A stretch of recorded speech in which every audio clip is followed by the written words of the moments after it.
Bueno, buenos días, espero que anden todos bien. Vamos a dar comienzo entonces a esta segunda jornada con la profesora Mercedes Minichelli. Eh, Esperemos bueno, que sea productivo para todos como ha sido la primera. Bueno, Mercedes, bienvenida, te damos la palabra. Hola, buenos días Uruguay, buenos días a cada una de las regiones en las cuales eh, estamos llegando, eh, a las distintas aulas que se armaron. La verdad que les agradezco mucho las preguntas que hicieron la semana pasada, porque a partir de ahí es que también me permitieron pensar cómo encarar esta segunda exposición en la cual, bueno, nos estamos dedicando a un tema. Mercedes, se corta el audio tuyo, por momentos se corta. A ver, esperen que voy a hacer algo. Vamos a acercarnos más. A ver ahora, Sí, bien, ¿ahí bien? ¿Mejor? bien, mejor, sí. Perfecto. Ajustes técnicos.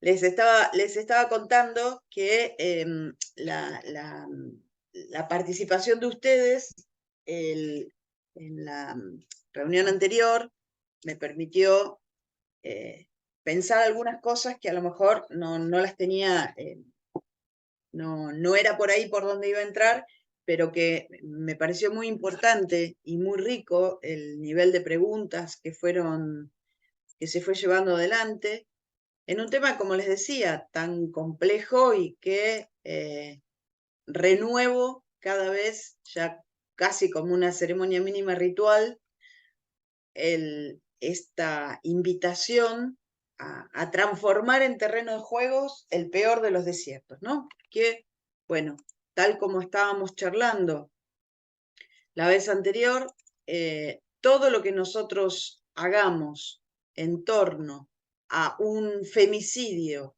consumado, por eso femicidio, si no, no sería tal, estaríamos hablando de violencia, lo que nosotros hagamos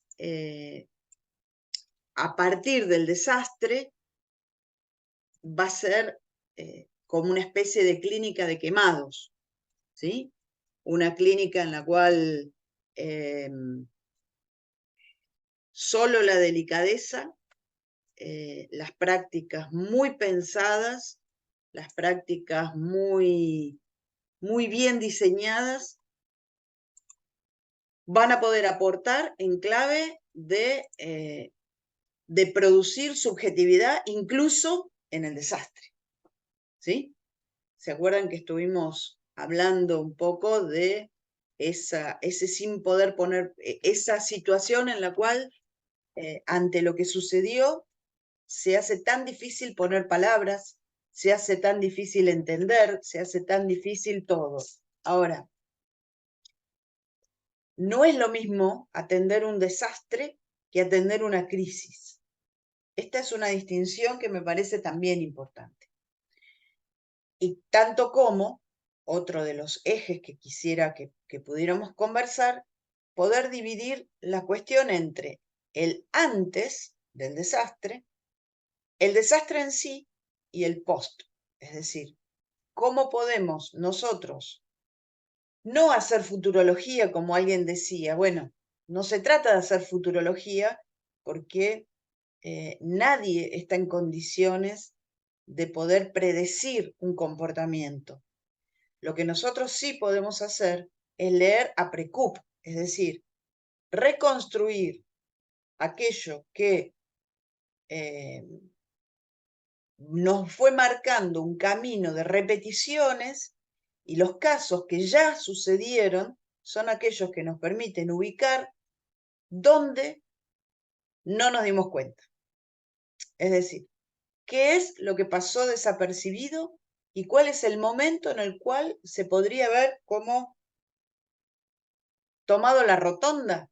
Vieron que los caminos a veces hay desvíos posibles y uno dice, voy por acá, voy por allá. Bueno, no, sigamos derecho. Y resulta que había que doblar y probablemente, porque es un hipotético, porque el desastre ya sucedió,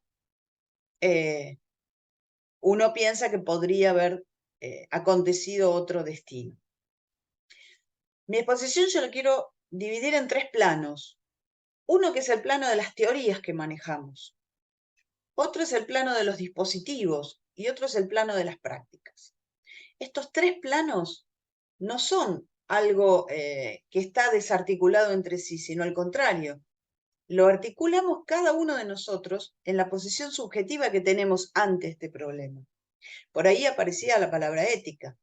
Claro, pero tomando a Walter Benjamin haciendo una paráfrasis de sus dichos, toda discusión, toda conversación, todo lo que pueda implicar una intervención ante violencia tiene que estar atravesado por un debate ético. Y fundamentalmente, cuando les digo el plano de las teorías, es ¿cuál es nuestra teoría de la violencia? No solamente lo que dice el psicoanálisis, lo que puede decir la antropología, ¿cuál es la teoría que nosotros tenemos, la propia? ¿Cuál es lo que incorporamos respecto de los saberes y prácticas que nos permite intervenir en estas situaciones de modo distinto a como lo haría el vecino enfrente, alguien no preparado para la situación? Aquí estoy planteando algo importante. En la organización de la clase, y en esto llamado el desastre, volví a trabajar sobre la noción de lo siniestro, que Freud tiene un texto que se llama así, búsquenlo, lo siniestro, y de alguna forma le responde a todos aquellos que en general idealizaban a la familia, ¿no? O que idealizan a la familia. Vieron que tenemos toda una serie de cuestiones en torno a, bueno, lo que es una buena familia, lo que es una mala familia. Y en realidad la propia configuración de familia es compleja en lo que hace a la historia subjetiva de cada quien, en lo que hace a la biografía, en lo que hace a la genealogía, porque estamos, ¿no?, planteando un curso respecto de la filiación. Entonces, este desastre, ¿qué lugar ocupa respecto de la historia de estos sujetos, respecto de la historia de violencia de esas familias? ¿Hubo tragedias? ¿No hubo tragedias? ¿Qué pasó previamente? Esto, ¿para qué nos sirve? Nos sirve para el antes, el durante o el después de ese desastre, es decir, cuando ya el acto fue consumado. En primer lugar, creo que hay algo muy importante, que en ese texto Freud debate sobre lo que es y pone en cuestión el desvalimiento que se siente ante lo que él llamó la incertidumbre intelectual. ¿Y qué es la incertidumbre intelectual? Es cuando como profesionales quedamos pasmados ante una situación en la cual no tenemos teoría, entre comillas, desde la cual operar. Por eso me parece tan importante este curso, me parece tan importante, ¿no?, revisar conceptos fundamentales que nos permitan pensar un qué hacer antes, durante, que sería la atención en el momento crítico, y el después. ¿Qué decisiones se toman a partir de que ese desastre pudo haber sucedido en la vida de un niño, de una niña, de un grupo de hermanos?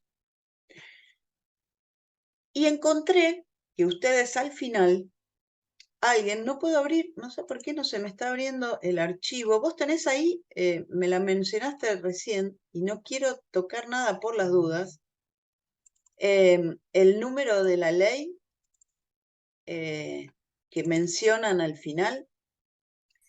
Esta incertidumbre intelectual, lo que aparece también a lo largo de las preguntas y de los comentarios que van haciendo, es la cuestión de la impotencia. La ley 19.580.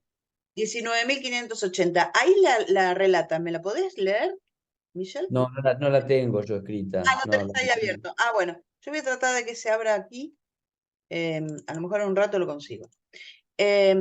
19.580.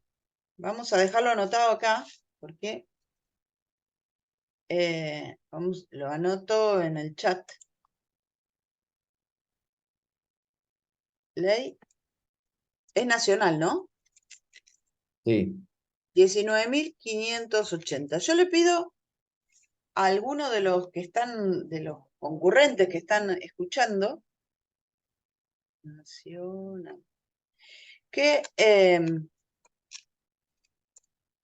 la busquen, sobre todo los abogados o abogadas, pero si no son abogados o abogadas, seguramente tienen Google y puedan buscarla, porque fíjense que se hablaba de algo en lo cual se suponía que no existía el recurso legal, pero el recurso legal en Uruguay existe.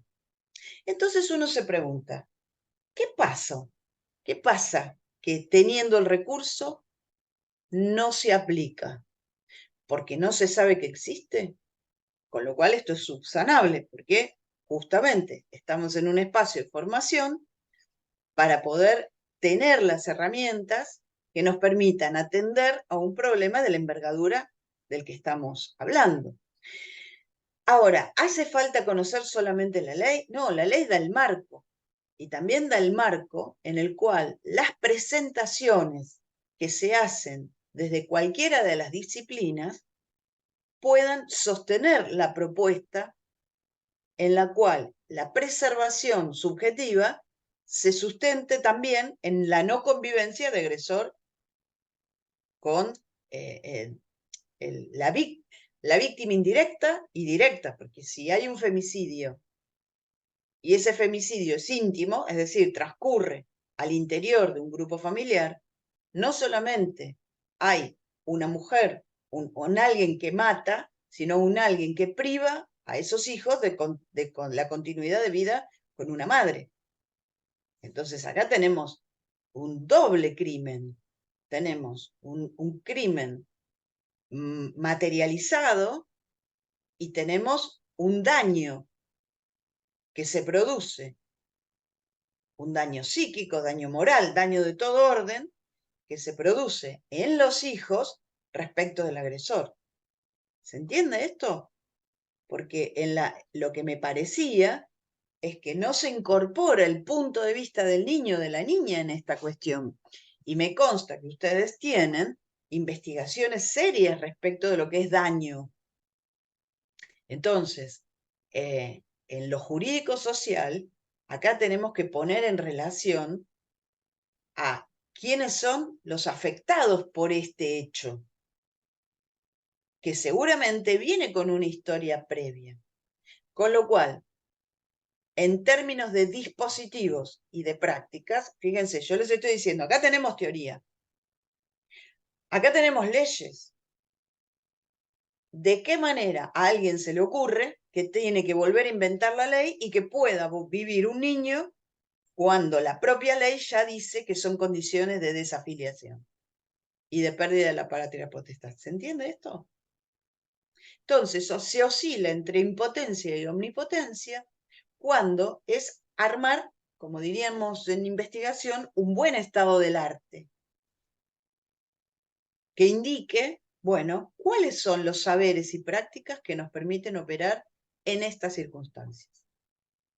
Esto, entonces, es un punto primero en el cual la incertidumbre intelectual juega en contra de las personas a las cuales tenemos que atender. Sería más o menos como un bombero asustado por el fuego. O sería como un bombero que no puede distinguir qué tipo de material precisa según el tipo de incendio que tiene que apagar. Somos nosotros los que nos tenemos que instrumentar para poder operar en estas circunstancias. No puede ser el equipo el que salga corriendo, el equipo que intervenga. El equipo que intervenga tiene que estar en condiciones anímicas y técnicas de un saber hacer en ese momento. Que vuelvo a decirles, va a ser diferente en el antes, en el durante y el después. Les cuento un caso, porque estas situaciones llegan, no llega, alguien no viene a decirnos, mire, yo le vengo a consultar porque tengo pensado matar a la madre de mis hijos, o a esta mujer la voy a matar. Los casos no se presentan así. Se presentan en esta disyunción muchas veces entre lo penal y familia, por ejemplo, en lo cual, como decía el otro día, alguien, habiendo hecho una denuncia penal, pide la revinculación con los hijos porque la mamá o la persona, digamos, a cuidado, ante hechos de violencia, toma decisiones de alejamiento o de no exponer a los chicos a determinadas situaciones. Entonces, ¿qué hacen? Por familia entra como pedido de revinculación y ¿cómo dicen? Obstáculos o personas, mujeres que son acusadas de llenarle la cabeza a los hijos por este mal llamado síndrome de alienación parental. Entonces, a lo mejor a un profesional, a un equipo, a una institución, le llega un pedido de revinculación del padre con los hijos porque la mala madre no los deja juntarse.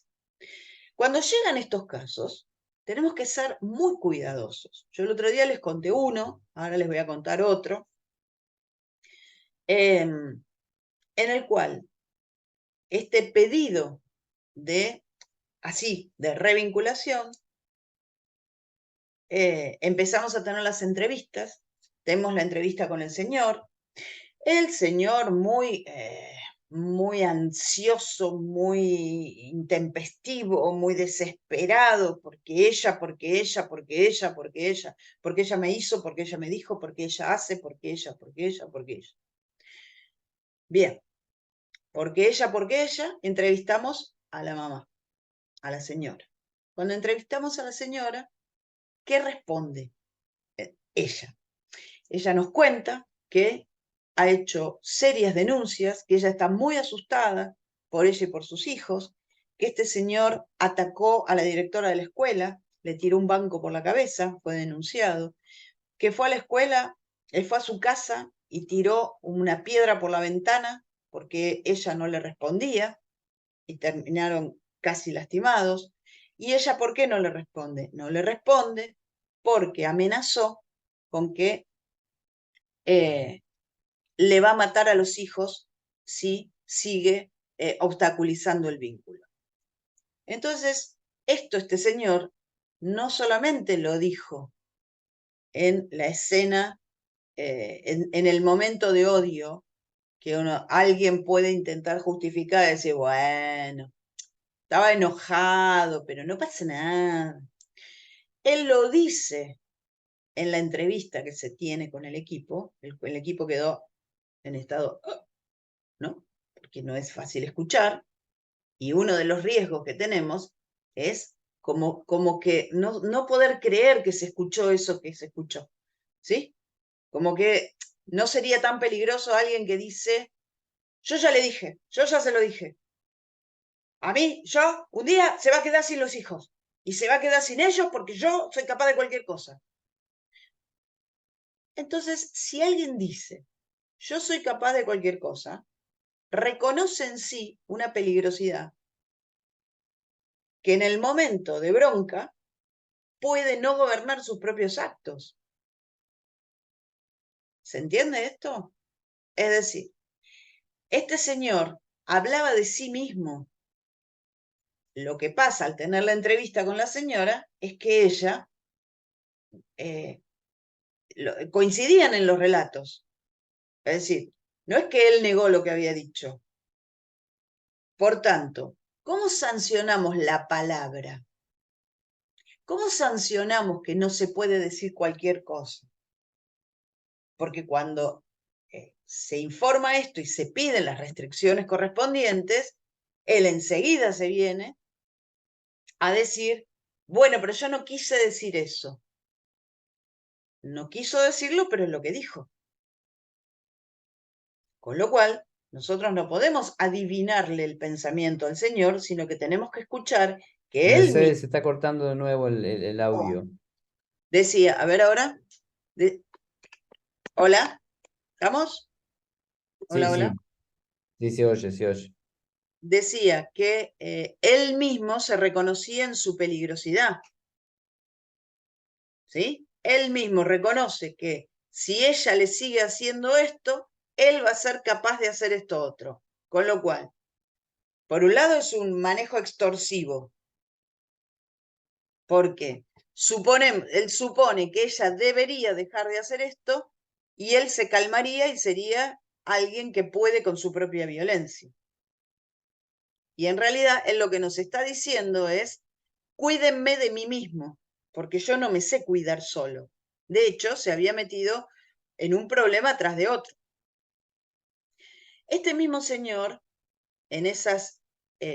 ante esta situación, dispositivo Ateneo.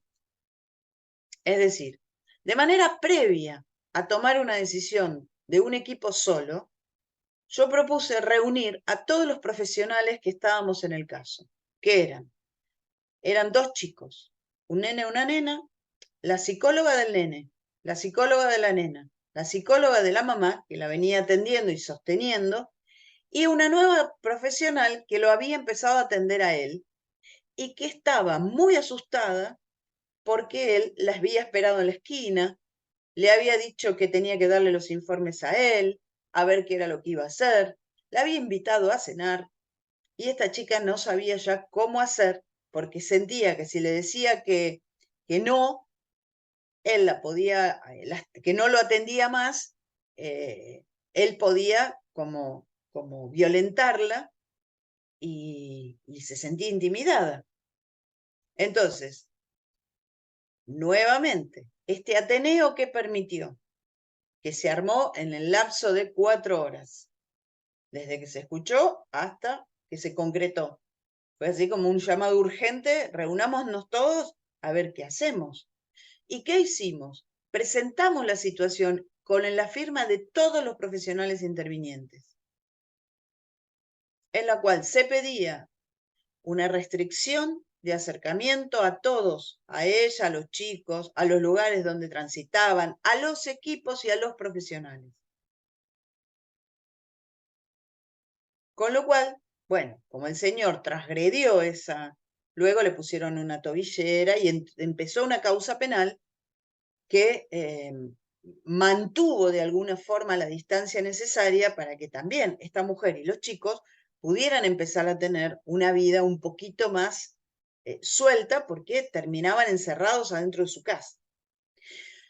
Aquí nadie puede decir, el señor la habría matado.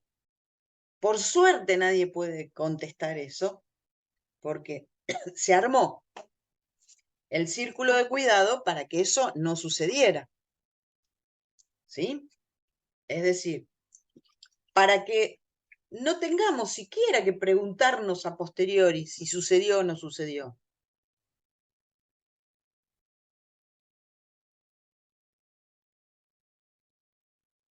Hagamos para que no suceda.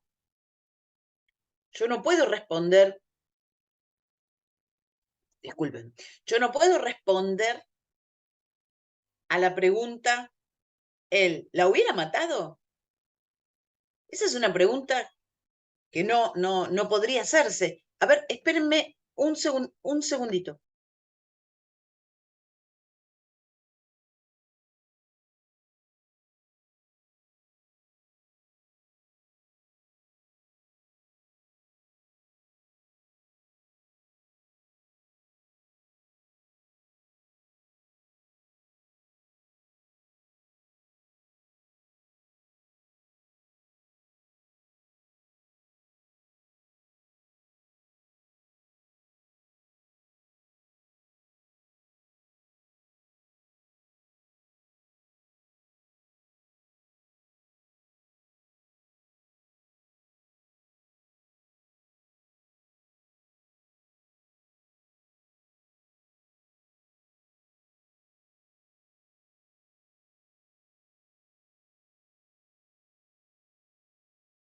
Disculpen, una cuestión doméstica del correo que llegó justo.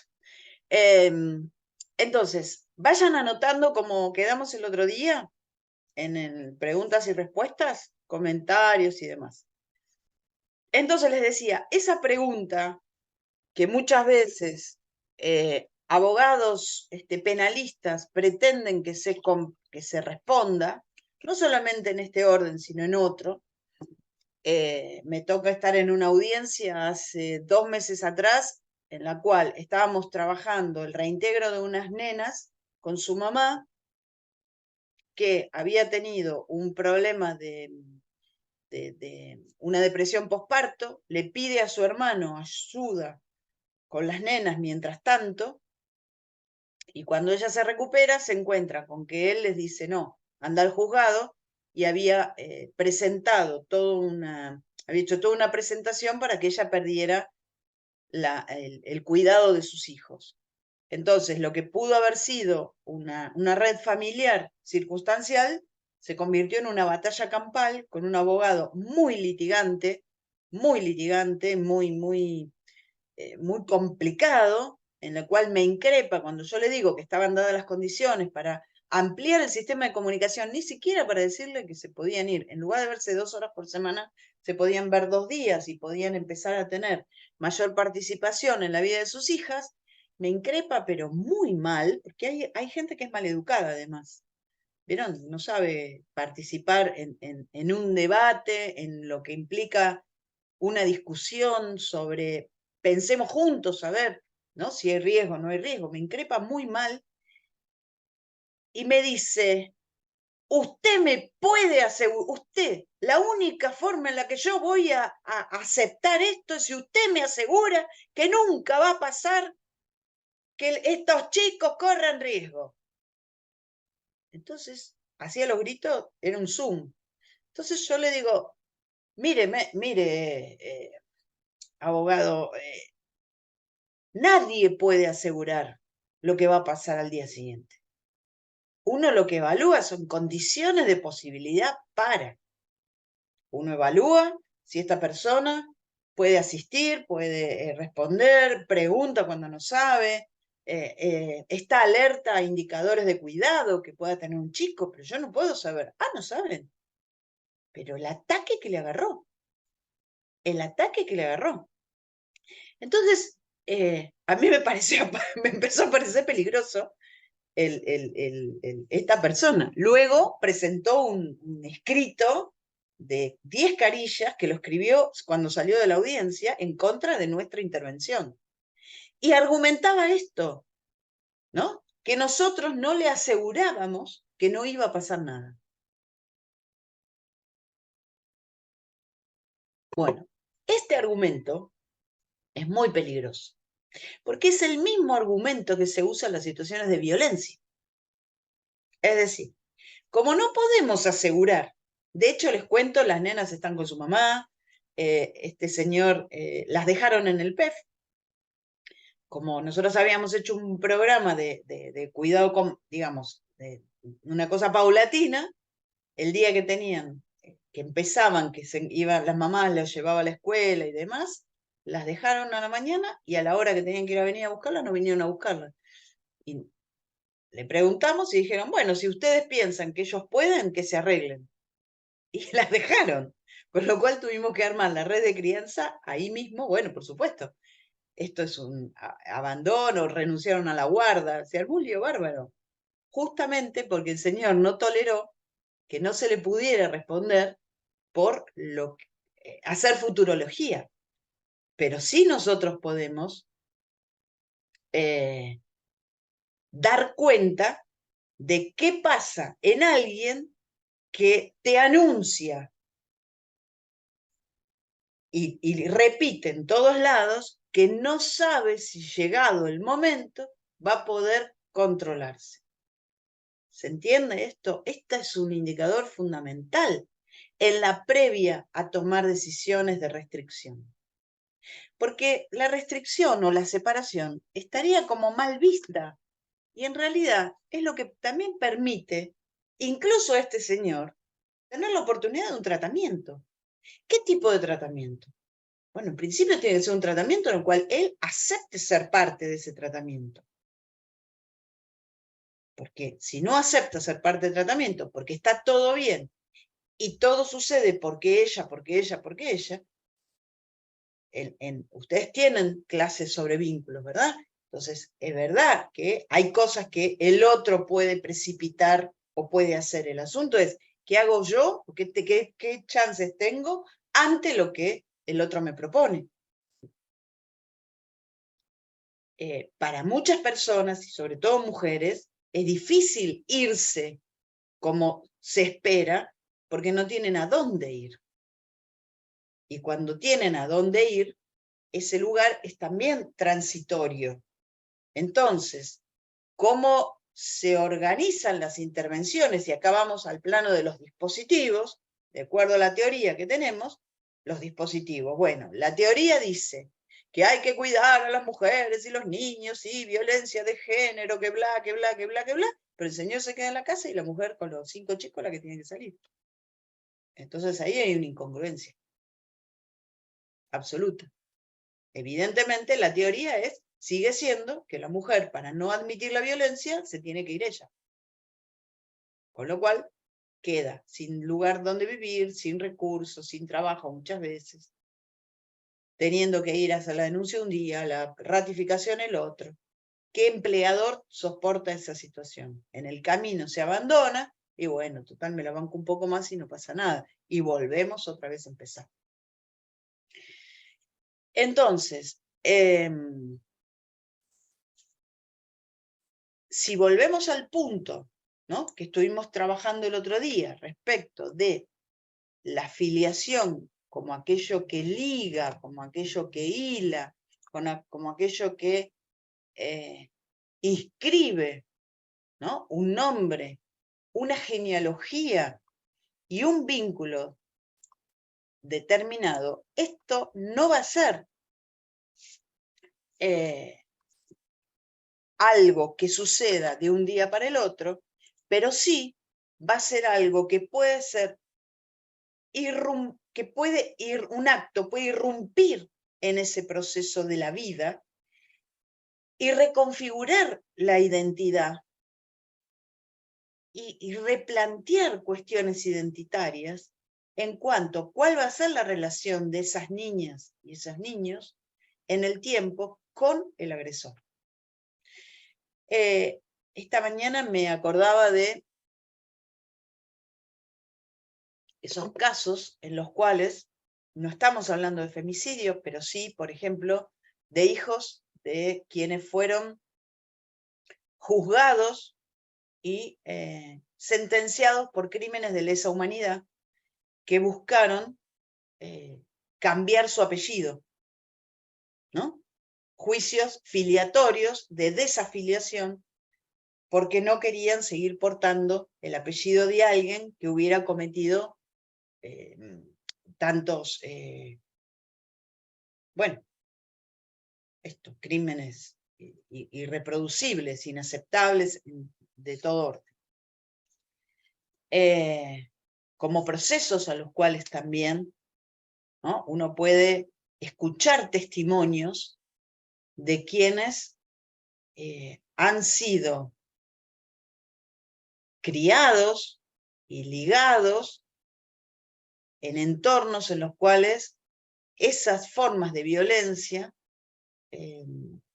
aunque no estaban en lo íntimo, hacen a una manera de vivir, una manera de estar con los otros, una manera de sostener lazos, ¿no?, de identidad, afiliatorios, políticos, culturales. Entonces, esta hipótesis de cómo el femicidio íntimo produce una ruptura del lazo que hilvana a la identidad, es un atentado a la ley. Es decir, el hilo que se corta es el de la ley, no solamente el de la ley jurídica, que un proceso penal va a determinar, ¿no?, responsabilidades, culpas, bla, bla, sino la amenaza identitaria que se produce cuando ese femicidio íntimo priva de la convivencia, ¿no?, o sea, ataca a estas niñeces en su lazo filiatorio materno. Entonces me preguntaba, bien, ¿y qué pasa cuando la convivencia se mantiene? porque la decisión es que siga en ese lugar. Lo que pasa es lo que pasa siempre en toda cuestión, ¿no? Cómo se gestiona la violencia, que es justificar al otro, encontrar razones para que el otro haya actuado como actuó. Y ahí es donde entramos a patinar respecto de las teorías de la violencia y la subjetividad. ¿Por qué? Porque cuando un niño dice yo me quiero quedar con él, retomando lo que hablábamos el otro día, tenemos que poder trabajar ese dicho, yo me quiero quedar con él, yo quiero verlo, respecto de qué control quiera tener sobre la agresión posible del otro, qué imagina que le puede llegar a suceder si ese otro está lejos, si a ese otro no lo tiene a raya, si ese otro no lo tiene cerca. Entonces, ¿cómo estamos preparados los equipos para atender estas situaciones? Lo que creo primero es que hay que comprender qué efectos tienen. No sé si habrán visto las dos conferencias que les propuse de Marta Jerez San Bertín, y a diferencia de otras teorías psicológicas, solamente el psicoanálisis se ocupa de la violencia. ¿En qué sentido? En cómo se tramitan los excesos. ¿Qué es lo que hace que alguien llegue a un crimen? A lo mejor no conforman del todo determinadas explicaciones. Puede que no. Puede que tengamos que buscar mejores explicaciones. A lo mejor a algunos le obtura, ¿no? Este lugar de a quién mata cuando está matando. Pero por otra parte, no hay otra teoría que pueda decirnos de qué va la venganza, por ejemplo. Y cómo en un vínculo, la venganza puede llevar a alguien a cometer los atropellos más feroces de los que nadie pueda tener noticia.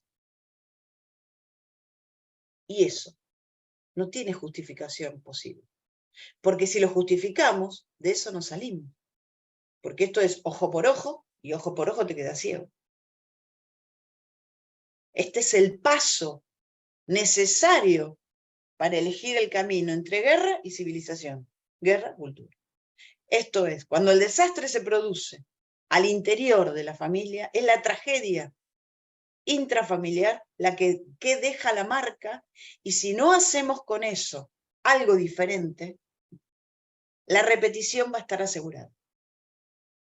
Porque lo no ligado insiste.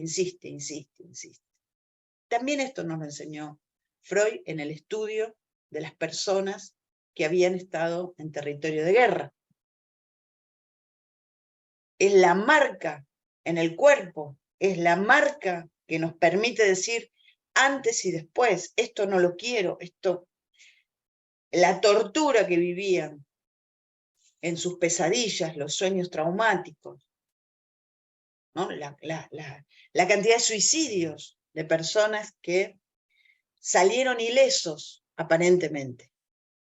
Pero el salir ileso porque el cuerpo no terminó lastimado, no quiere decir que se salió ileso. Un niño que sale ileso de la escena en la cual pudo haber incluso ser testigo del crimen a su madre, no sale ileso en lo subjetivo. El daño ya está hecho, ya lo vio, ya lo supo. Es ahora cómo vestimos esa situación, cómo hacemos, cómo alejamos, cómo marcamos el camino de lo que no debió haber sucedido, de lo que alguien no tuvo que haber hecho. Y si lo hizo, tiene que seguir su castigo, porque el castigo, si no, se introyecta y se vuelve contra sí. Entonces tenemos muchísimos motivos por los cuales sostener por qué no. Incluso tenemos motivos de ley, pero para esto hay que formarse, hay que estudiar, hay que leer, hay que ver qué está escrito ya, que hay bastante escrito. Bueno, Marta Jerez San Martín tiene un montón escrito. Entonces, esta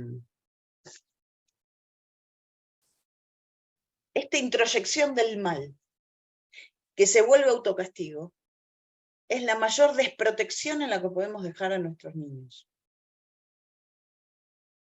Y la posibilidad de otra cosa, la posibilidad de que algo sea lo malo, alguien sea el malo, que aparezca, ¿no?, ese recorte de lo que no tuvo que haber pasado, es lo que también le va a permitir alguna forma de sublimación posible.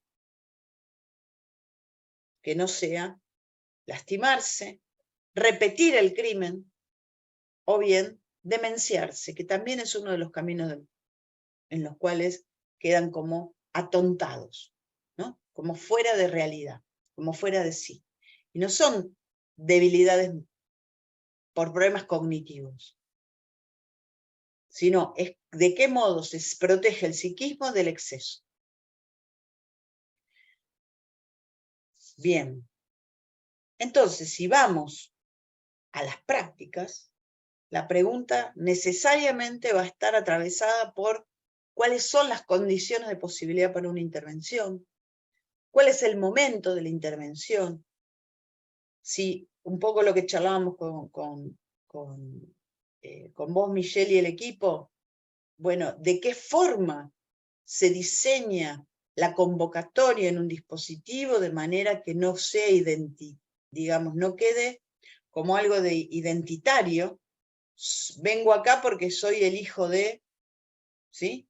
Porque a lo mejor no todos los niños precisan un dispositivo, pero de qué forma se puede acercar la condición de posibilidad para que aquel que le hace falta pueda pedirlo, no imponérselo porque es hijo de una mujer muerta, ¿sí?, sino de qué forma se genera ese espacio intermediario en el cual aparezca algo de la pregunta de estos pequeños sujetos que, porque a lo mejor no es el momento de hablar, a lo mejor de eso no se quiere hablar y de eso no se habla hasta que sea el momento, porque la violencia que tiene el hacer hablar de algo que es insoportable, la tenemos que regular nosotros. Nosotros tenemos que saber que hay cosas de las cuales hay que respetar el tiempo, que pueden ser 4, 5, 10, 20, 30 años,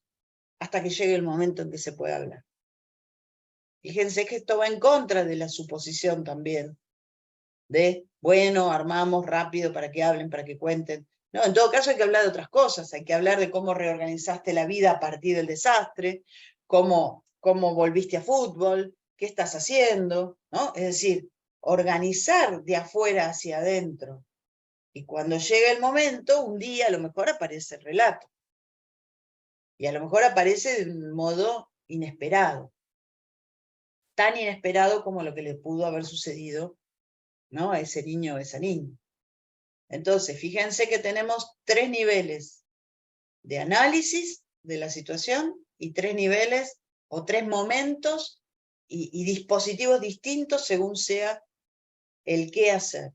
Si estamos antes y podemos escuchar atentamente, ¿no?, la cuestión de la condición de posibilidad para que alguien pase al acto y nunca subestimar. Hay 2 subestimaciones que creo que nunca hay que hacer. Al que dice que se va a matar y al que dice que es capaz de matar. Porque solo el hecho de decirlo no da lugar a la histeria. Hay cosas con las que no se juegan. O sea, hay cosas con las que no se jode. No se dice. Esto no se puede decir. Porque si lo decís hay consecuencias. Escuchen, si lo decís hay consecuencias. No es necesario así lo haces. Lo podés decir, total, no pasa nada. Alguien puede decir, uy, bueno, estuve fantaseando el crimen. Bueno, uno se puede jugar y en un análisis, sobre todo en un análisis que está avanzado, alguien confiesa sus fantasías terribles, pero en el plano de la fantasía, que es distinto cuando alguien viene y dice, a mí que me lo saquen de adelante porque yo voy y lo mato.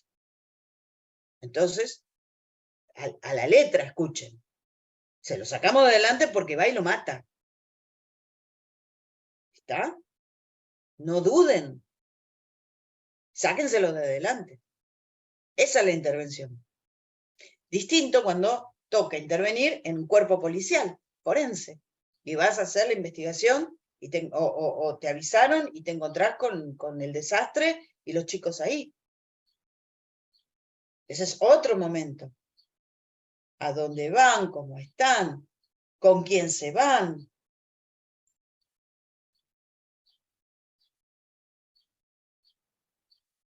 ¿Lo vas a llevar con la madre, con la abuela del agresor? ¿Qué va a decir? ¿Mi hijo es, mira lo que hizo mi hijo? ¿O va a decir, chicos, no digan nada? Porque si no, papá va a ir preso. Entonces, eso es un momento de la intervención. Entonces, bueno, ¿cómo se recorta a los chicos de la escena? ¿Cómo se los lleva a un lugar neutro? Un lugar en donde ellos puedan, donde ahí alguien pueda decir, a lo mejor hablan en ese momento, pero a lo mejor necesitan atención médica también. Pero recortarlos del entorno que pueda intentar negarles lo que ellos mismos vieron. Y después tenemos el después.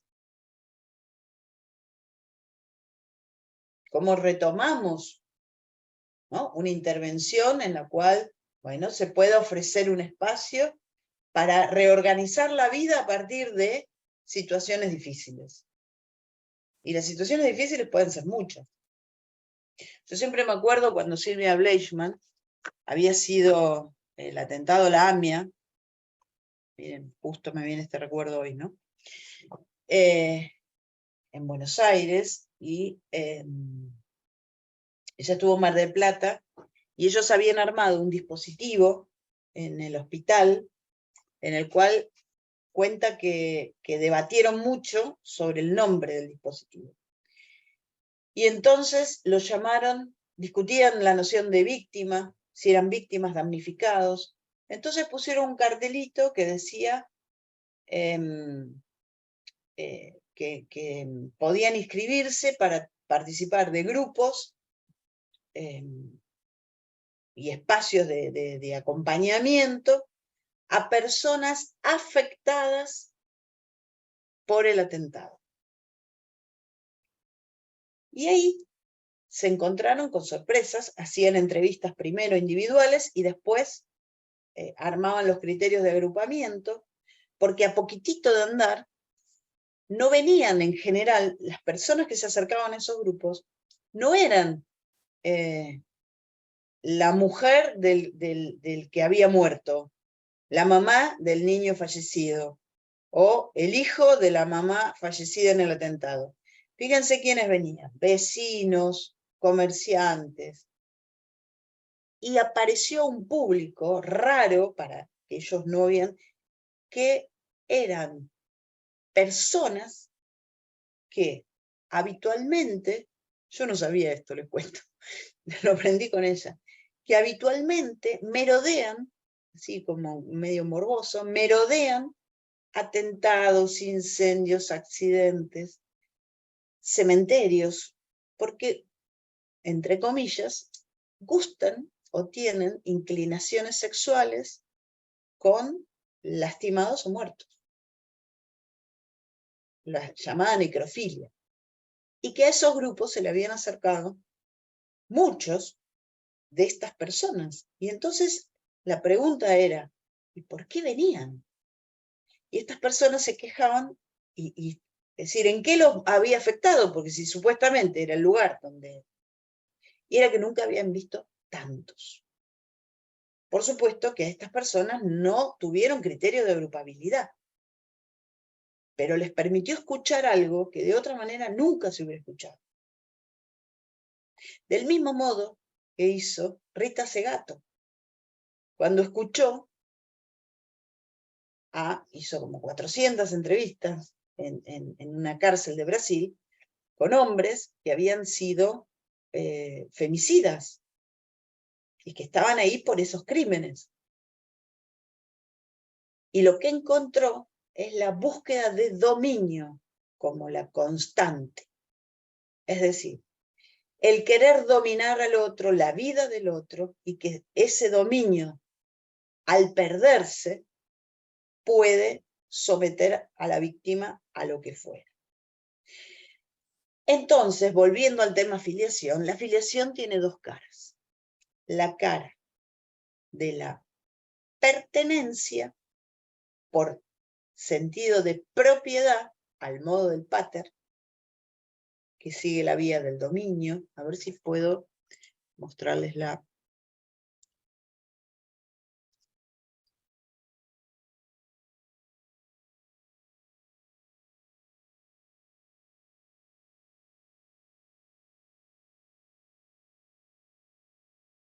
¿Se ve?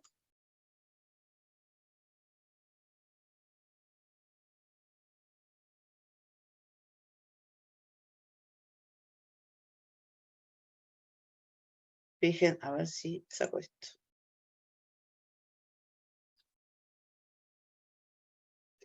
Entonces, fíjense que la filiación tiene dos caras. La cara del dominio, de la propiedad. La filiación tiene que ver con la pertenencia. De hecho, indica la pertenencia. Serás mi hijo, sos mi hijo. Mi. Pero ese mi puede ser un mi de propiedad, dominio, poder, en la convicción de ser dueño del otro, que lleva a lo familiar, a lo siniestro, o puede ser el mí de la pertenencia, de la identificación, de la alianza amorosa, de la confianza, de la ligadura, de la genealogía, del linaje, de la cultura, de la sociedad, que me hace ser parte de esta historia, de este grupo. Y la filiación no es solamente familiar. Tenemos la filiación a un equipo de fútbol, tenemos la filiación a una ideología, la filiación religiosa. Entonces, fíjense, todo lo que queda cuando estas dos caras, en lugar de estar en permanente movilidad, se cristalizan, rompe el esquema porque pasa a otro registro, pasa al registro de el ser dueño del otro, porque el otro no es un otro semejante que me contesta, me dice, puedo, va, viene, sino que es un otro objeto. Objeto de mi deseo, objeto de mi dominio, objeto de lo que yo quiera. Y esto se detecta previamente en el discurso cuando alguien ubica al otro como objeto de sus designios. Entonces, tenemos leyes que hacen posible un sostén. Para esto también hay que tener una apertura a salir de la incertidumbre intelectual para generar preguntas, para generar investigación, para generar conversación con otros. Fíjense que yo les estuve hablando de distintos dispositivos de intervención que van a fortalecer la lectura de un equipo. El Ateneo, la conversación entre varios, las audiencias técnicas, el no quedarse en la omnipotencia de que soy yo solo el que tengo que saber qué hacer en este momento, cómo hacerlo y salir de Quijote, porque eso sale mal. En general, las argumentaciones que se presentan en esos casos son más bien frágiles, que es distinto cuando puedo conversar con otros, cuando le doy sustento a esa conversación, analizo distintas versiones, pongo en común a ver si esa persona se comportó así en ese momento, francamente, o es una manera de vivir y de estar en el mundo que está llevándola a distintos escenarios y distintos espacios, lo cual hay que frenarlo porque incluso por él mismo. ¿Sí? Y digo él porque estamos hablando de femicidio. ¿Está? Esto también puede ser que suceda al revés, porque ¿quién es él o ella llegado al momento, ¿no? En el plano subjetivo? ¿De qué él se habla o de qué ella se habla? Bien, me gustaría dejar aquí por ahora, leer las propuestas, ¿no? Los comentarios, y que podamos, ¿no? Poner a trabajar esta ceremonia mínima, este dicho, esta frase bastante siniestra de que siempre llegamos tarde. ¿Será posible no llegar tarde y llegar a tiempo, antes del desastre? Como pregunta que me parece importante compartir. A ver, bueno, acá tenemos cuestiones organizativas.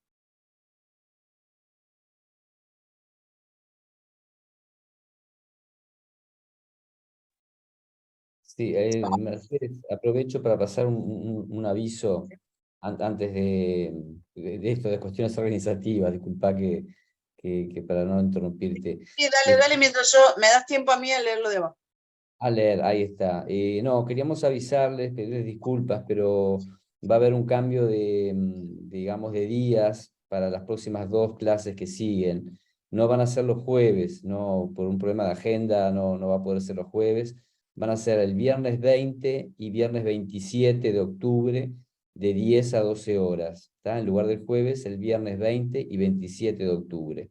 Y es con el mismo link que se ingresa. ¿Tá? Pero en lugar del jueves va a ser el viernes, los viernes. ¿Tá? Eso queríamos transmitirles porque, bueno, tá, les pedimos disculpas, no se pudo agendar para los jueves.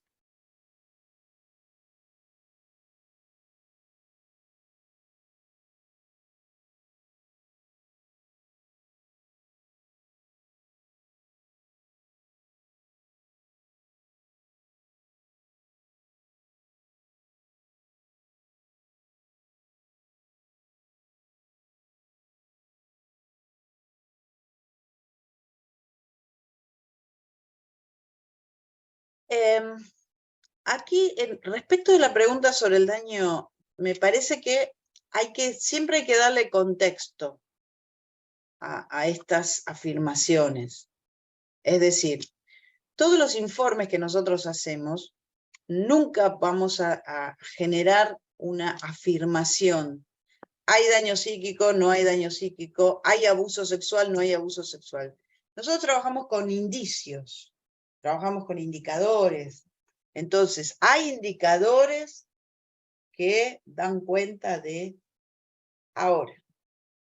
Hay cosas que son, ¿cómo les puedo decir? Ya a esta altura del partido, debates que desde cada campo tenemos que aportar a poder pensarlos. ¿Esto qué quiere decir? ¿Alguien niega hoy en día o les parece que tendría dudas y tendría que presentar un informe que si se pasan tantos días sin comer va a haber consecuencias? Por ejemplo, ya no dudamos de eso, ¿no? Ahora, tampoco vamos a decir si va a morir porque, bueno, los seres humanos en su capacidad de subsistencia van teniendo deterioros progresivos, pero no es que porque no comas unos días necesariamente vas a morir, te vas a deteriorar. ¿Cómo vamos a explicar nosotros lo que significa el efecto que produce ser testigo, protagonista, damnificado por ser parte de esta historia? Hay dudas que hay consecuencias. Hay un debate muy grande respecto de, por ejemplo, si un señor maltrata a la mujer, los hijos vieron las escenas y entonces él pide trato con los hijos y los hijos no lo quieren ver. Otra vez volvemos a la teoría de la violencia. Tienen que estar con quien ellos han vivido que ha lastimado a su madre.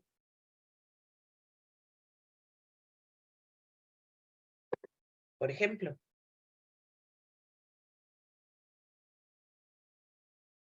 Es una pregunta que se tiene que discutir al interior de cada equipo. Porque si no se discute al interior de cada equipo y no se consensúa y no hay convicción de que esto es así.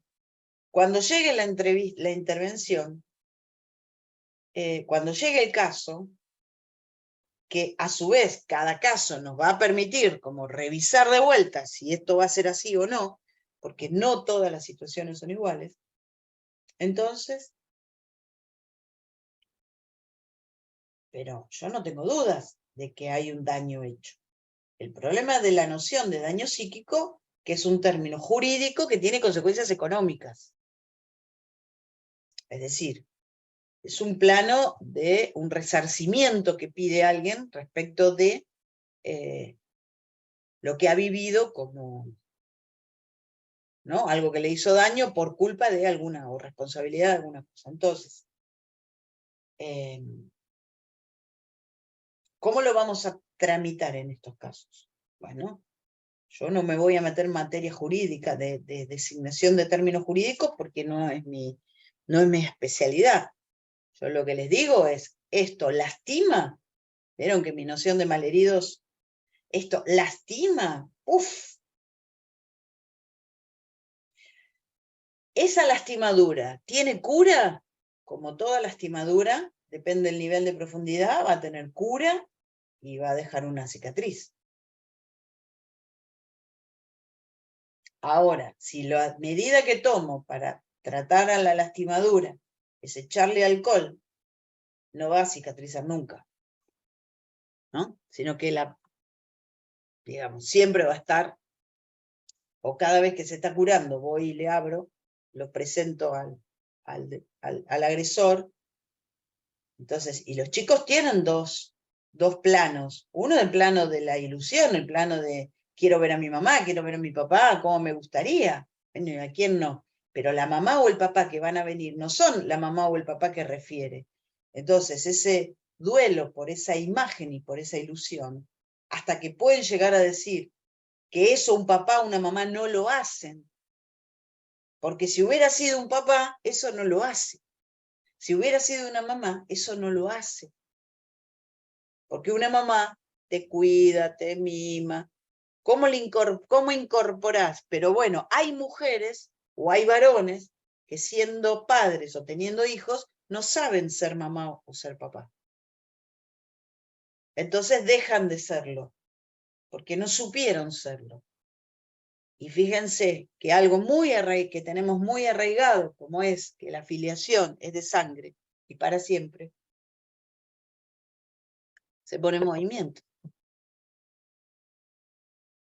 Acá dicen, es difícil el trabajo cuando los equipos toman de la mujer víctima que la pareja es buen padre. Mercedes, Mercedes, por dejarnos pensando en el lazo filiatorio tocado como por ese buen padre. Bueno, una pena que para ser buen padre haya tenido que mantener esa relación con la madre de sus hijos, ¿no? Y a veces los hijos siendo más grandes pueden manejar esta distancia y diferencia. Otras veces son hombres que cuando se reconocen en esa violencia, mantienen alejados a los hijos. Como que la presencia de los hijos los remite también a estar como teniendo que hacerse cargo de una parte de sí que no quieren hacerse cargo de esa historia. Pero esto, bueno, son las múltiples posibilidades clínicas. Por eso a mí no me gusta hablar de revinculación. Y yo prefiero hablar de cómo operamos ante vínculos dañados. Y eso nos va a dar tantas alternativas como sujetos. En este podrá ser que sí, en este podrá ser que no, este se hizo cargo, este no. Este femicidio fue intempestivo y fue más accidental, pero este no, este fue replanificado. Y esto pasó esto, y esto pasó esto otro. Quiero decir, esto es lo que el análisis que hay que hacer del expediente en cuestión.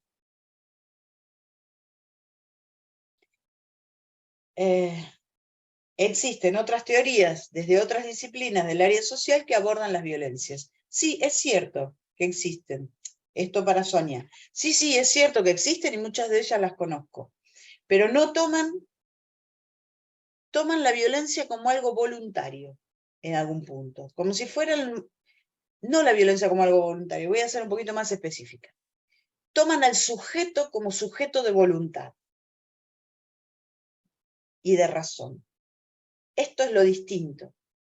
Con lo cual, habría como una posibilidad de un hacer, pero también de un no hacer voluntario o ligado a la identidad. ¿Alguien es violento o no es violento? Y muchas veces las violencias se ejercen de manera recíproca. Entonces, se termina justificando la violencia de uno por la del otro. Y el punto es, ¿justificamos o no justificamos la violencia? Esa es mi diferencia con esas teorías, muchas teorías sociales y muchas teorías sociales en materia de género. Es decir, si a mí me tira una bomba, yo tengo derecho a tirar una bomba. Y que se joda y se la banque. No es la postura que a mí me parece que nos permite salir adelante. Si no permitimos la violencia, la ley corta el goce violento para todos. Entonces, hay formas, y creo que en ese sentido tenemos la sabia experiencia de las abuelas, ¿no? En el punto en donde, si vamos a darle lugar a la ley, que es el significante que liga también este seminario, la ley implica procedimientos, y esos procedimientos tienen que ser cuidadosos. La ley no es por mano propia.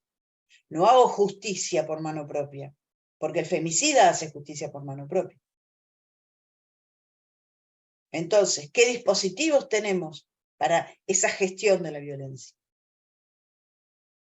Walter Benjamin, que para mi gusto es hasta ahora quien mejor encontré que describe lo que los humanos podemos hacer con la violencia, plantea que habría 3 formas de la violencia. Una es la violencia como medio para un fin. Es decir, hacemos la guerra para tener la paz. Luego está la violencia que se ejerce como un fin en sí mismo. Bueno, se lo merece. Bueno, pero ubica una tercera, que es la violencia sin medio y sin fin. Porque sí. Que yo escribí un pequeño ensayo en la que hice dialogar a esto que plantea Walter Benjamin con lo que plantea Freud en ¿por qué la guerra? ¿No? Ambos parten de un punto en el cual la agresividad es constitutiva de lo humano. Si no hubiera cierta agresividad, no habría posibilidad del humano de un hacer con el entorno, activo, pero también de defenderse, de estar con los otros. Esa violencia pura, le llamo, la violencia que no tiene ni es medio ni es fin. Esa violencia pura es la crueldad. Yo la ubico en el plano de la crueldad. Y muchas veces la crueldad forma parte de las vidas cotidianas en las cuales se hace como costumbre, se naturaliza. Y esas personas van teniendo micromuertes todos los días, microfemicidios todos los días, de los cuales son parte.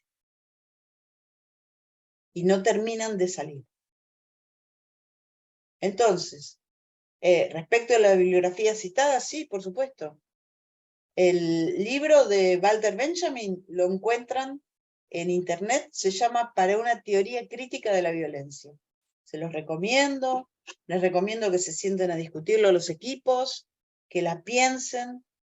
Estamos muy mal acostumbrados en esta época, por eso también las cosas nos irrumpen, ¿no? Como que consumimos teorías o las teorías se han simplificado, buscan simplificar el plano de lo humano en esta búsqueda de sujetos ni siquiera de voluntad, como que si fuera que solo somos sujetos de consumo. Y lo cierto es que el mundo nos está mostrando a diario que la cosa no es así.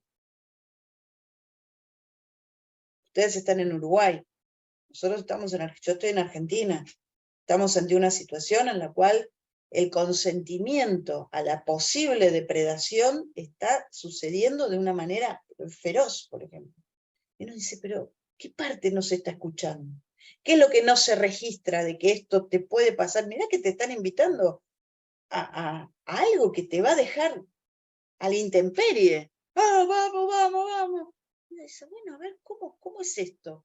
Los seres humanos no somos 2 más 2 da 4.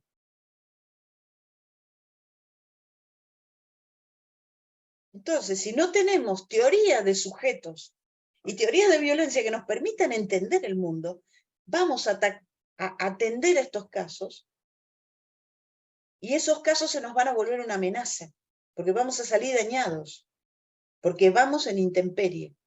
A la intemperie es como ir al polo desnudo. Necesitamos poder entender esta violencia, pero la violencia no se entiende, se acepta. Necesitamos poder ubicar a ver qué es esto que esta gente ha hecho, sin justificarlo y sin creer, que esto también es un paso difícil, que nosotros vamos a ser los agentes justicieros, que vamos a resolver aquello que estas personas han resuelto de esta manera. A ver, sigo leyendo.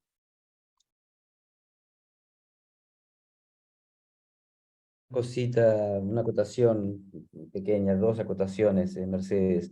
Sí. Una en relación a lo que veníamos viendo, es que la ley también está legislado acá en Uruguay. La ley 19.747 plantea que cuando hay violencia de género, hay violencia hacia los niños, niñas y adolescentes. O sea que es violencia directa hacia los niños. La violencia de género es violencia directa hacia los niños, niñas y adolescentes. Es la ley 19.747. ¿verdad? Y después que esto que están preguntando de la bibliografía está en el programa del curso que mandamos a las instituciones también, que si consultan las instituciones, ahí está la bibliografía. Acá Claudia dice, no sé si está de acuerdo conmigo, pero por desgracia hay situaciones que al ser repetitivas pueden nublar las señales. Claro, sí. Claro. Sí. Bueno, esta es la ceremonia mínima por excelencia, el siempre fue así. ¿Y esto por qué pasa? Siempre fue así. Escuchame, si mi madre me trataba así, si mi padre... Sí. El siempre fue así. Puede nublar nuestra lectura de que eso no es necesario. Pero también en esto repetitivo, otra vez, mira quién viene. Otra vez lo mismo. Seguro que se peleó con el chabón y está otra vez. Ahora venimos, hablamos, estamos y después vuelve y hace exactamente lo mismo. No escucharon nunca eso. Y es triste para el equipo ver cómo alguien elige destrozarse. Entonces aparece la pregunta respecto de, bueno, ¿qué pasa con las intervenciones compulsivas? Una vuelta había una pericia muy interesante en donde la perito Lila Martínez, una mujer, ya se jubiló, pero con mucha experiencia, ella decía, ante una chica muy jovencita, que se exponía una y otra vez a esto de la identificación con el agresor, pero en términos terriblemente groseros, en donde este muchacho la sometía, la secuestraba, durante ese día la aislaba de todo, le privaba de comer, le privaba las vejaciones más terribles con los objetos que se le ocurra, por todos los agujeros del cuerpo que se le ocurra. Ella salía destrozada, quedaba internada, se curaba y al mes volvía. Él estuvo preso y quería ir a verlo a la cárcel. Entonces ella expresamente pidió restricción de ella hacia todo lo que tuviera que ver con el entorno. Creo que el argumento que había utilizado era discapacidad amorosa, que fue un concepto muy inventado, ¿no? Porque la discapacidad amorosa como el impedimento para registrar lo que le hace bien y lo que le hace mal. Fíjense qué interesante, ¿no? Y ella, entonces, a la intervención judicial lo que apuntó fue a evitar que el hilo de esta relación, que el tipo decía 2 palabras y ya la tenía servida, a esta chica, bueno, en el tiempo y en esa distancia, algo distinto mínimo pudo empezar a pasar, porque, bueno, él tuvo cadena perpetua. No la llegó a matar, pero, digamos, la rompió toda en todos los sentidos. Incluso ella con el juicio ganado. ¿Se entiende? Buscaba estar con él. Entonces ahí, bueno, es el Estado también el que tiene que tomar una decisión. Somos libertarios y vale todo. Digamos, no interviene nada, no hacemos nada y dejamos sometido a la gente a la vida que quiere, o entendemos que hay momentos en los cuales es necesario cierta prótesis de cuidado que permita que alguien pueda recuperarse. Y viene el debate, entramos en la zona del debate ético. ¿Es necesario, no es necesario? ¿Hay que dejarlo, no hay que dejarlo? ¿Hay que hacerlo, no hay que hacerlo? ¿Qué pasa, qué no pasa? Pero también la ley prevé formas compulsivas para que alguien se preserve. Bueno, Maradona vivió un montón de años más, a su modo y a su manera, cuando la madre de sus hijas, Claudia Villafañe, decidió la internación compulsiva. Y había que internar a Maradona. ¿Sí? No sé si ustedes siguieron la historia y se acuerdan de aquel momento. Pero estaba realmente lastimándose a sí mismo y lastimando a todo el entorno por lastimarse a sí mismo.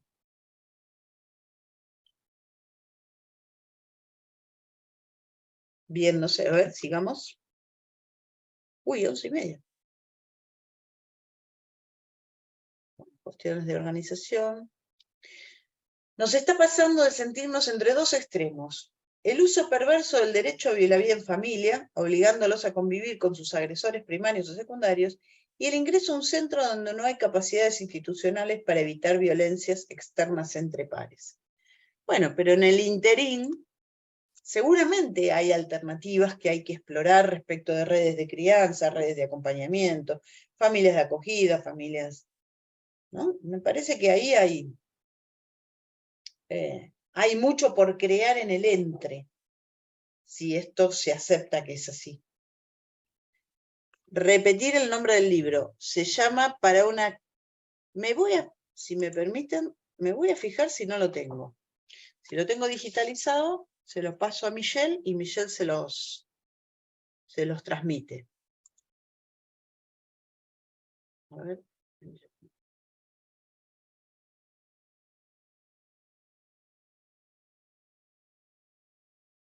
Ahora lo busco y se lo puedo pasar después para no perder tiempo en este momento. El libro es para una teoría y crítica de la violencia. Acá dice, la violencia no solo se naturaliza por el agresor y la víctima, sino que también por algunas instituciones que deberían brindar apoyo y aplicar la ley y no lo hacen. Es decir, revictimizan a las mujeres, no le dan credibilidad a su palabra. Bueno, también acá creo que es necesario habilitar estos dispositivos de escucha de qué trata eso que la mujer trae cuando va a hacer una denuncia. El momento de la denuncia, incluso me tocó acompañar a distintas personas, es espantoso, porque es una especie de despojo, ¿no? Que incluso implica tener que contar, y alguien que escribe sin mirarte, cosas íntimas de alguien muy amado, de quien hay que cuidarse. Entonces es muy fácil volverse para atrás de la denuncia ya hecha. Con lo cual, crear la instancia de trabajo de la denuncia, si no se está en una urgencia, en una situación de riesgo inminente, que eso también uno lo puede ver, no se trata de antes, no te tomaban la denuncia en las comisarías o era cualquiera. Ahora es una tortura la propia denuncia, porque hay mucha gente denunciando, pero no hay un abordaje de qué pasó, cómo fue. Contame. No está ese tiempo para el contame qué pasó. Es, ¿usted qué quiere decir? ¿Y esto pasó? ¿Y estaba? ¿No estaba? Es decir, en un código que no termina de producir el efecto o reconocer la importancia que tiene ese primer momento donde alguien se acerca a contar qué es lo que pasó y cuáles pueden ser las alternativas necesarias y las estrategias a llevar adelante en esos casos. ¿Se entiende? Y en el caso que la agresora sea la mujer, se me figura más complicada aún la situación porque se denuncia menos. Bueno, no solamente se denuncia menos, sino que aparece el prejuicio. Seguro que vino a inventar la denuncia. Ni uno ni otro. Cada caso, cada denuncia, es una historia. Y es una historia de dolor, de lucha, de personas heridas. De personas que... hay una parodia en la nueva película argentina, Siga el baile, no sé si la vieron ya, está en Netflix. ¿Sí es Netflix? No me acuerdo si es Netflix, creo que en Netflix. Está Luis Brandoni, está Mercedes Morán, y hay un momento, es una historia muy, muy, muy interesante, rara, ¿no? Una historia aparentemente rara, pero hay un momento en donde ella ve a una pareja peleando y entonces, bueno, se acerca y entonces la lleva a la chica, la doctrina un poco, no tenés que soportar esto, vos tenés que portarte, qué sé yo. El muchacho luego les cruza el auto y la viene a rescatar y ella sale al rescate y mientras tanto le lleva el celular, ¿no? Es bizarro porque está planteado como, es la ironía sobre lo que significan estas escenas en donde los equipos quedan, otra vez, mira, ¿entendés? Y se termina descalificando todo lo que se ha conquistado en materia de que la gente se acerque a denunciar, que se acerque a decir, que no tolere esta. Pero si nosotros no le ofrecemos que vale la pena hacer la denuncia, se cae. Y esto también muchas veces se encuentra en historias de muchas denuncias que no terminaron en nada. Con respecto a esto que decís de las denuncias, Mercedes, acá en Uruguay es mejor hacer la denuncia en la Fiscalía, en la Unidad de Víctimas y Testigos, ¿tá? Y en las instituciones, más que en el Ministerio del Interior. Es mejor que la denuncia se procese por allí, porque ahí hay otro tipo de contención, otro tipo de escucha, en la Unidad de Víctimas y Testigos o en las instituciones, más que en el Ministerio del Interior. Mirá vos. Bueno, Sí. esto me parece que es importante, ¿no? Mm. Poder ubicar de qué manera Sí. hace el circuito y confirma de alguna forma lo que estaba planteando, que depende, no siempre es la gravedad de lo que pasó, sino la importancia que tiene, cómo es atendido eso que pasó. Es decir, cuál es el dispositivo que recibe a eso que pasó. ¿Se entiende? ¿De qué manera acompañamos, atendemos, decimos, de qué manera recibimos a quien viene a hacer? Si le hacemos un café, le haces un té, le das un vaso de agua, hasta eso es importante. A ver, estoy buscando si encuentro, para ya dejarles el link. Yo creo, estoy segura que me había que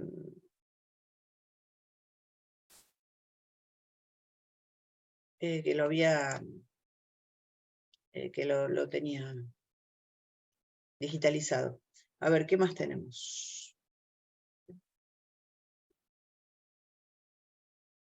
Bueno, gracias porque me alegra que les haya interesado. Es difícil cuando la persona y la ley también plantea el derecho a la libertad individual, a la libre elección, y los equipos no siempre encuentran resonancia en lo legal de sus recomendaciones. Esto es cierto, pero ustedes fíjense, por un lado está la resonancia en lo legal, y por otra parte está la posibilidad, yo acá me lo había anotado como un punto importante, de establecer transferencia con esa persona, de ofrecerse a la transferencia.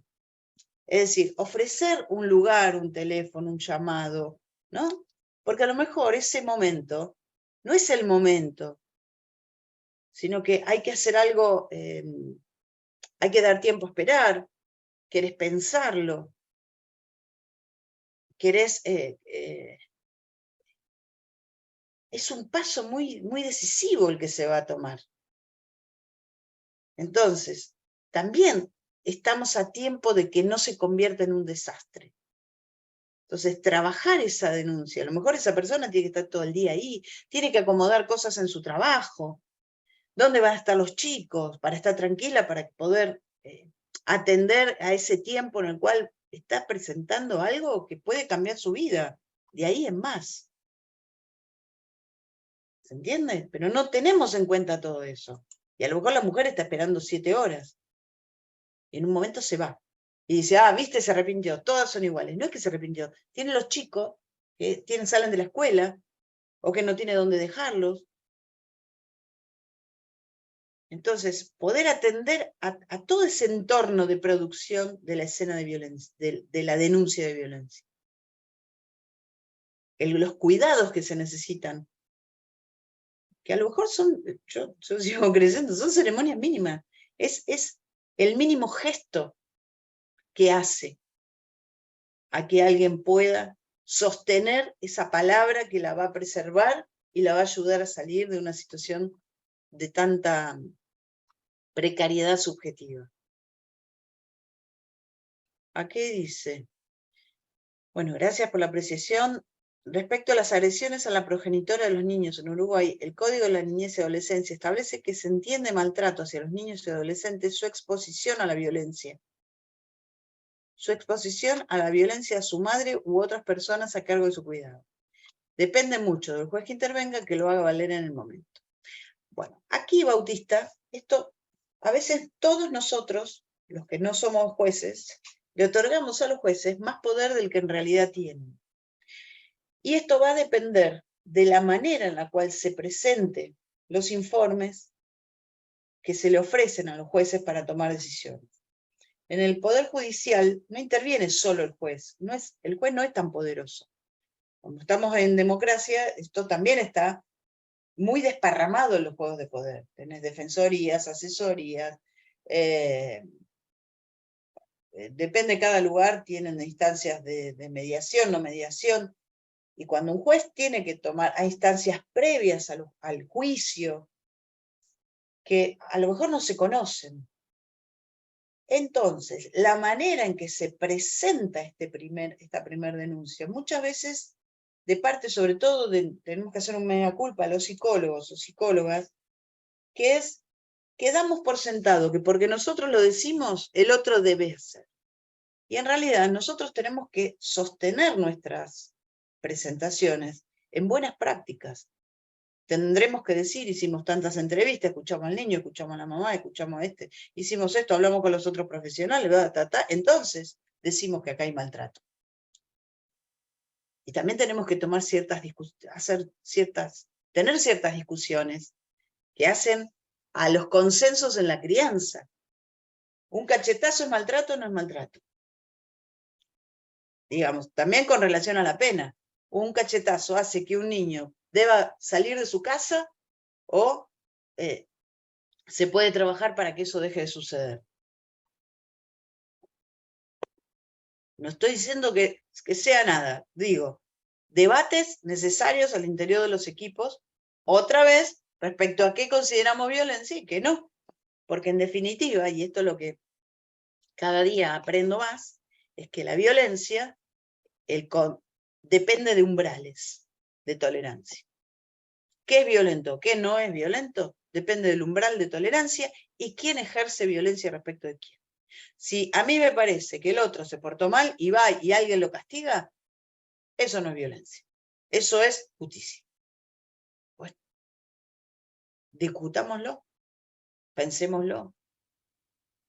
En el circo romano, lo cuenta Foucault, las personas iban a ver cómo se masacraban o dos personas o animales o lo que fuera. ¿Es violencia o no es violencia? La exaltación que produce, ¿no? El fútbol no deja de ser una guerra, con reglas, pero en el fragor de la lucha. ¿Hay violencia o no hay violencia? ¿O hay agresividad canalizada en lo social?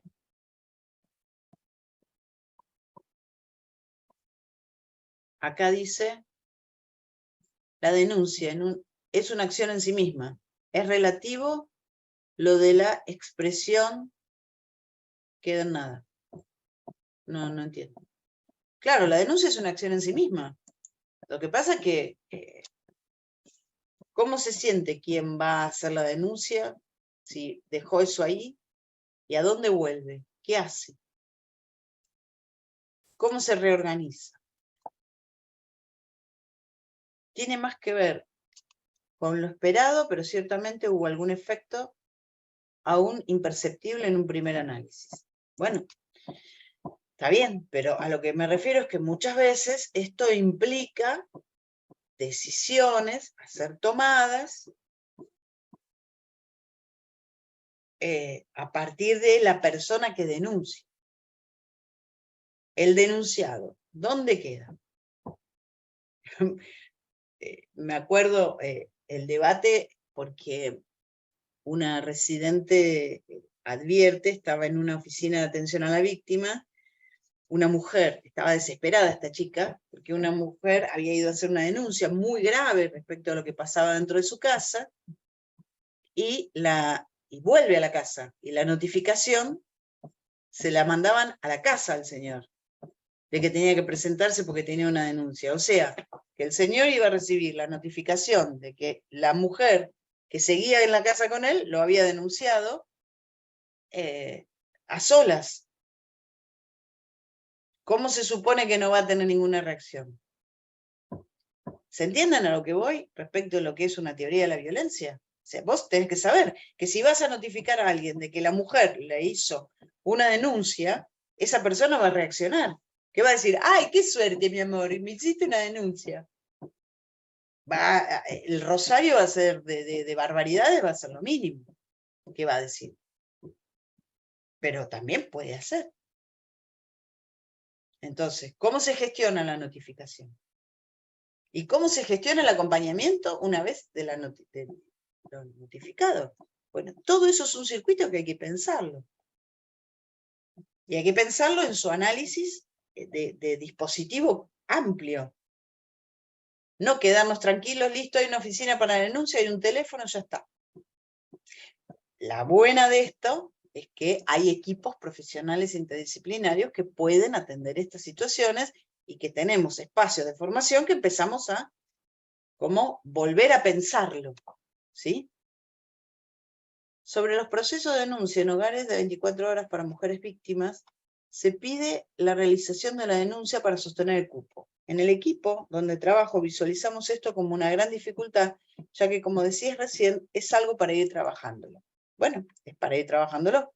Esto es para reunirse entre equipos, reunirse con la fiscalía. Yo empecé la clase la semana pasada diciendo qué buenísimo que están reunidos en este curso todas las partes. ¿Cómo podríamos decir que este curso sirvió realmente? Si ustedes logran en cada una de sus regiones una reunión intersectorial de los mismos actores que forman parte de este curso para poder pensar estos temas. y plantearse en cada lugar cuáles son los problemas que unos y otros detectan y qué es lo que pueden hacer en una clave de disminución de daño que podamos hacer nosotros con nuestras intervenciones. Porque una cosa es la herida que produce la violencia dentro de la casa y otra es esta violencia secundaria o institucional que podemos producir en el afán de atender el problema al cual estamos convocados, ¿entiende? Entonces, me parece que si de este curso nace ese interés de reunirse entre los distintos efectores, no para ser amigos, sino para pensar de manera conjunta todo el circuito de la intervención, desde el primer momento, en los antes, en los durante o los después, seguramente que va a ser algo sumamente productivo. Los equipos siempre tienen que tener presente el grado de riesgo en aquellos casos que la víctima no quiere realizarla, pero si se constata riesgo de vida, los profesionales deben denunciar. Bueno, pero también acá hay que trabajar esta cuestión, porque es cierto que hay que denunciar, pero muchas veces lo que pasa es que terminan asociados las partes, negando y acusando al equipo de... quiero decir, hay que trabajarlo eso, hay que anunciarlo, hay que decirlo. No es algo que pueda suceder sin un trabajo previo. ¿Se entiende esta cuestión? No sé si me salté algo.